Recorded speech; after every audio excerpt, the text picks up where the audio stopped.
রক্তে রঞ্জিত দেহ নিয়ে মৃত্যুর কোলে ঢলে পড়ছে, মাটিতে লুটিয়ে পড়ছে, তবুও মুখে নেই জীবন হারানোর চিৎকার চেঁচামেচি, বরং দুহাতে রক্ত নিয়ে নিজের চেহারা ও মাথায় মেখে মেখে বলছে, ফুস্তু ও রব্বিল কাবা, কাবার রবের কসম আমি হারাম ইবনে মিলহান সফল হয়ে গেছি।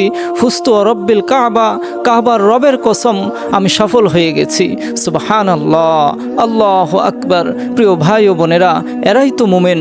মুমিনরা তো এমনই হবে, তারা সত্যই দিন ইসলামের প্রচার ও প্রতিষ্ঠার পথে, দিন কায়েমের পথে, রাসূল সাল্লাল্লাহু আলাইহি ওয়াসাল্লামের অনুপম আদর্শ প্রতিষ্ঠার পথে, আল্লাহর জন্যে জীবন দেওয়ার মাঝে, শহীদ হওয়ার মাঝে, রক্ত দেওয়ার মাঝে তারা সফলতা খুঁজে পায়, আনন্দ খুঁজে পায়। কারণ মুমিনদের নিকট দুনিয়ার জীবন জীবনই নয়, বরং আখিরাতের জীবনই হলো সত্যিকারের জীবন।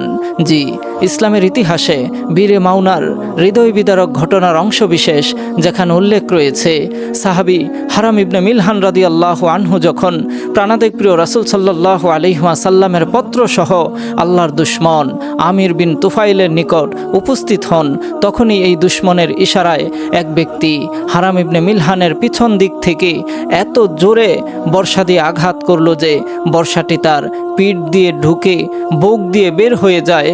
আর তখনই হারাম ইবনে মিলহান মৃত্যুর কোলে ঢলে পড়েন এবং সাহসিকতার সাথে নিজের শরীর থেকে প্রবাহিত রক্ত হাতে নিয়ে নিজের মুখমণ্ডল ও মাথায় মাখতে থাকেন এবং বলতে থাকেন, ফুস্তু ও রব্বিল কাবা, কাবার রবের কসম আমি হারাম ইবনে মিলহান সফল হয়ে গেছি। ফুস্তু ও রব্বিল কাবা, কাবার রবের কসম আমি হারাম ইবনে মিলহান সফল হয়ে গেছি। হে আল্লাহ, আপনি আমাদের সবাইকে কুফর ও শিরিক মুক্ত বিশুদ্ধ ঈমানের উপর অবিচল রাখুন।